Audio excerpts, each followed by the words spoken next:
ನಮ್ಮ ಜೊತೆ ಶಾಸಕರಾದಂಥ ರಿಜ್ವಾನ್ ಅರ್ಷದ್ ಅವರು ಇದ್ದಾರೆ. ಈಗಷ್ಟೇ ವಿಧಾನಸೌಧದಲ್ಲಿ ಇನ್ನೇನು ಕೆಲವೇ ಕ್ಷಣಗಳಲ್ಲಿ ಪ್ರತಿಭಟನೆ ಶುರುವಾಗಲಿಕ್ಕಿದೆ. ಏನು ಪ್ರತಿಭಟನೆ, ಯಾಕಾಗಿ ಕೇಂದ್ರ ಸರ್ಕಾರದ ವಿರುದ್ಧ ಯಾಕೆ ಪ್ರತಿಭಟನೆ ಮಾಡ್ತಾ ಇದ್ರಿ?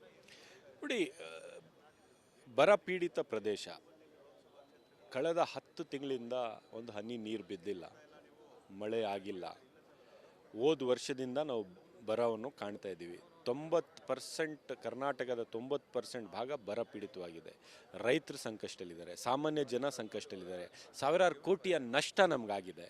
ನಾವು ಈ ಸರ್ಕಾರಕ್ಕೆ, ಕೇಂದ್ರ ಸರ್ಕಾರಕ್ಕೆ 4.5 ಲಕ್ಷ ಕೋಟಿ ನಾವು ತೆರಿಗೆ ಕೊಡ್ತಿದ್ದೀವಿ, ಕನ್ನಡಿಗರು ಕೊಡ್ತೀವಿ. ನಮಗೆ ಕಾನೂನಾತ್ಮಕವಾಗಿ ಅವರ ಭಿಕ್ಷೆ ಬೇಡ, ಮೋದಿಯವ್ರ ಭಿಕ್ಷೆ ಬೇಡ, BJP ಅವ್ರ ಭಿಕ್ಷೆ ಬೇಡ. ಕನ್ನಡಿಗರಿಗೆ ಕಾನೂನಾತ್ಮಕವಾಗಿ ನಮಗೆ ಈ 17,800 ಕೋಟಿ ನಮಗೆ ಬರ ಪೀಡಿತ ಪ್ರದೇಶಗಳಿಗೆ ಪರಿಹಾರ ರೂಪದಲ್ಲಿ ಬರಬೇಕು. ಮೋದಿಯವರು BJP ಅವರು ಯಾಕೆ ಕೊಟ್ಟಿಲ್ಲ? ಕನ್ನಡಿಗರ ವಿರುದ್ಧ ಯಾಕಿದ್ದೀರಿ? ನಾವು ನಿಮಗೆ ವೋಟ್ ಹಾಕಿದ್ದೀವಲ್ಲಪ್ಪ. ನಿಮ್ಮ ಸರ್ಕಾರ ಬಂದಿದೆ ಕರ್ನಾಟಕದ 28 ಸೀಟಿಂದ 27 ಸೀಟಿಂದ. ನೀವು ನಮಗೆ ಕೊಡಬೇಕಂತ ಹಣವನ್ನು ಕೊಡೋದಕ್ಕೆ ಇಷ್ಟು ನಿಮಗೆ ಹೊಟ್ಟೆ ನೋವು ಯಾಕೆ? ನಾವು ಈ ಹಣವನ್ನು ಪಡ್ಕೊಳ್ಳೋದಕ್ಕೆ ಸುಪ್ರೀಂ ಕೋರ್ಟ್ ಹೋಗಬೇಕಾಗಿತ್ತಾ? ಅಲ್ಲಿ ನಿಮ್ಮ ಚೀಮಾರಿ ಹಾಕಿ ಕೊಡಲೇಬೇಕು ಅಂತ ಹೇಳಿದಾಗ ನೀವು ಬಂದು ಅಫಿಡವಿಟ್ ಈಗ ಕೊಟ್ಟಿದ್ರಿ, ಈಗ ಕೊಟ್ಬಿಡ್ತೀವಿ ಅಂತ. ನಿಮಗೆ ಮಾನ ಮರ್ಯಾದೆ ಏನಾದಿದೆಯಾ? ಕನ್ನಡಿಗರ ವಿರುದ್ಧ ಯಾಕಿದ್ದೀರಿ ಮೋದಿಯವರೇ ಅಂತ ಕೇಳೋಕ್ಕೆ ಇಲ್ಲಿ ಕೂರ್ತೇವೆ. ಮತ್ತು ಇನ್ನೊಂದು ಬಾರಿ ಬೇರೆ ರಾಜ್ಯಕ್ಕೆ ಈ ಥರ ತಾರತಮ್ಯ ಅನ್ಯಾಯ ಮಾಡಬೇಡಿ ಅಂತ ಹೇಳೋದಕ್ಕೆ ಕೂರ್ತೀವಿ. ಮತ್ತು ದಕ್ಷಿಣ ಭಾರತಕ್ಕೆ ವಿಶೇಷವಾಗಿ BJPಯಿಂದ ಆಗ್ತಾ ಇರ್ತಕ್ಕಂಥ ಅನ್ಯಾಯದ ವಿರುದ್ಧವಾಗಿ ಬಂದಾಗ ಕೂಡ ಹಲವು ಬಾರಿ ಹೇಳಿದ್ದಾರೆ, ನಿಧಾನವಾಗಿ ಅರ್ಜಿ ಕೊಟ್ಟರು, ನೀತಿ ಸಂಹಿತೆ ಇದೆ, ಬೇರೆ ಕಾರಣಗಳನ್ನು ಹೇಳ್ತಾ ಇದ್ರು. ನಾವು ಬೇರೆ ಹಣ ಕೊಟ್ಟಿದ್ದೀವಿ ಅಂತ. ಈಗ ಕೋರ್ಟ್ ಡೈರೆಕ್ಷನ್ ಕೊಡೋ ಮಟ್ಟಕ್ಕೆ ಬಂದಿದೆ. BJP ಯಾಕೆ ಇಷ್ಟು ವಿಳಂಬ ಮಾಡ್ತು? ಸುಳ್ಳು ಹೇಳಿದ್ದಾರೆ. ಸಮಯ ಸರಿಯಾಗಿ ನಾವು ಅರ್ಜಿ ಕೊಟ್ಟಿದ್ದೀವಿ, ಸಮಯ ಸರಿಯಾಗಿ ಡ್ರೌಟ್ ಡಿಕ್ಲೇರ್ ಮಾಡಿದ್ದೀವಿ, ಬರ ಡಿಕ್ಲೇರ್ ಮಾಡಿದ್ದೀವಿ, ಡಾಕ್ಯುಮೆಂಟೇಷನ್ ಕೊಟ್ಟಿದ್ದೀವಿ, ಅವರ ಎಲ್ಲ ಫಾರ್ಮ್ಯಾಲಿಟಿ ಮಾಡಿದ್ದೀವಿ.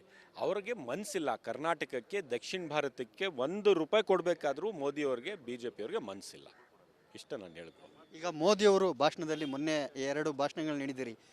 ರಾಜ್ಯ ಸರ್ಕಾರ ಕೇಂದ್ರದಲ್ಲಿ ಆಗಿರ್ಬೋದು, ರಾಜ್ಯದಲ್ಲಿ ಆಗಿರ್ಬೋದು, ಅಧಿಕಾರಕ್ಕೆ ಬಂದರೆ ಜನರ ಆಸ್ತಿಯನ್ನು ಮತ್ತೆ ಕಿತ್ಕೊಳ್ತಾರೆ, ಬೇರೆ ಸಮುದಾಯಕ್ಕೆ ಕೊಡ್ತಾರೆ ಅನ್ನೋ ರೀತಿಯಲ್ಲಿ ಮೋದಿಯವರು ಮಾತನಾಡಿದ್ದಾರೆ. ಆ ಬಗ್ಗೆ ಏನು ಹೇಳ್ತೀರಿ? ನೋಡಿ, ಸ್ಪಷ್ಟವಾಗಿ ಹೇಳಿದ್ದಾರೆ ಮುಸ್ಲಿಂ ಸಮುದಾಯಕ್ಕೆ ಕೊಟ್ಬಿಡ್ತಾರೆ ಅಂತ. 10 ವರ್ಷ ಆಳಿದ ಒಬ್ಬ ಪ್ರಧಾನಮಂತ್ರಿ ನಮ್ಮ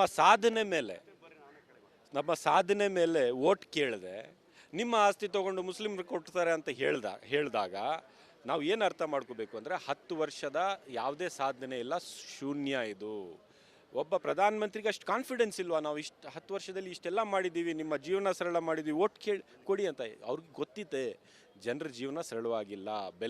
ಬೆಲೆ ಏರಿಕೆಯಿಂದ, ನಿರುದ್ಯೋಗದ ಸಮಸ್ಯೆಯಿಂದ, ಬೇರೆ ಅವರ ಸರ್ಕಾರದ ಕೆಟ್ಟ ಪಾಲಿಸಿಗಳಿಂದ ಜನರ ಜೀವನ ಕಷ್ಟದಲ್ಲಿದೆ. ಅದನ್ನು ಮಾತಾಡೋಕ್ಕೆ ಆಗೋದಿಲ್ಲ. ಅದಕ್ಕೆ ಬೇರೆ ರೀತಿ ಜನರಿಗೆ ದಾರಿ ತಪ್ಪಿಸಿ ಬೇರೆ ರೀತಿ ಯೋಚನೆ ಮಾಡಬೇಕು. ನೈಜ ವಿಷಯಗಳ ಬಗ್ಗೆ ಬಿಟ್ಟು ಡೈವರ್ಟ್ ಮಾಡೋಕ್ಕೆ ಜನರ ಅಟೆನ್ಷನ್ನು ಈ ಥರ ಹೇಳ್ತಾರೆ. ಒಂದು ವೇಳೆ ಈ ದೇಶದಲ್ಲಿ ಮುಸ್ಲಿಮ್ಸ್ ಇಲ್ಲ, ನಾವೆಲ್ಲ ಸತ್ತೋದ್ರೆ ಮೋದಿಯವರು ಯಾರ ಹೆಸರು ಮೇಲೆ ಓಟ್ ಕೇಳ್ತಾರೆ ಅಂತ ನನಗೆ ಆಶ್ಚರ್ಯವಾಗುತ್ತೆ. ನಾವಿಲ್ಲ ಅಂದರೆ, ನಾವು ಸತ್ತೋದ್ರೆ ನಾಳೆ ಯಾರ ಹೆಸರು ಮೇಲೆ ಕೇಳ್ತೀರಿ ಓಟ್? ಅವ್ರ ರಾಜಕೀಯನೇ ಇರಲ್ಲ. ಯಾಕೆಂದರೆ ಮುಸ್ಲಿಂ ಹೆಸರು ಮೇಲೇ ಮೋದಿ ಓಟ್ ಕೇಳಬೇಕು. 10 ವರ್ಷ ಅಧಿಕಾರ ಕೊಟ್ಟರು ನಮ್ಮ ಹೆಸರು ಮೇಲೆ ಓಟ್ ಕೇಳಬೇಕು ಅಂದರೆ ಮೋದಿಯವ್ರಿಗೆ ನಾವು ಇಲ್ಲ ಅಂದರೆ ಏನಾಗ್ತದೆ ಅಂತ ಗೊತ್ತಿಲ್ಲ. ಇದಿಷ್ಟು ರಿಜ್ವಾನ್ ಅರ್ಷದ್ ಅವರ ಹೇಳಿಕೆ. ಕೇಂದ್ರ ಸರ್ಕಾರ ರಾಜ್ಯಕ್ಕೆ ಮಲತಾಯಿ ಧೋರಣೆಯನ್ನು ಅನುಸರಿಸ್ತಾ ಬರ್ತಾ ಇತ್ತು. ಹೀಗಾಗಿನೇ ಕೋರ್ಟ್ ಮುಖಾಂತರ ಹೋಗಿ ಬರ ಪರಿಹಾರ ಪಡೆಯುವ ಪರಿಸ್ಥಿತಿ ಬಂತು. ಆ ನಿಟ್ಟಿನಲ್ಲಿ ಈಗ ಪ್ರತಿಭಟನೆ ಮಾಡ್ತಾ ಇದ್ದೀವಿ ಅನ್ನೋದು ಅವರ ಹೇಳಿಕೆ. ಕ್ಯಾಮ್ರಾ ಪರ್ಸನ್ ಮಂಜು ಜೊತೆ ಸತೀಶ್ ಕುಮಾರ್, ರಿಪಬ್ಲಿಕ್ ಕನ್ನಡ.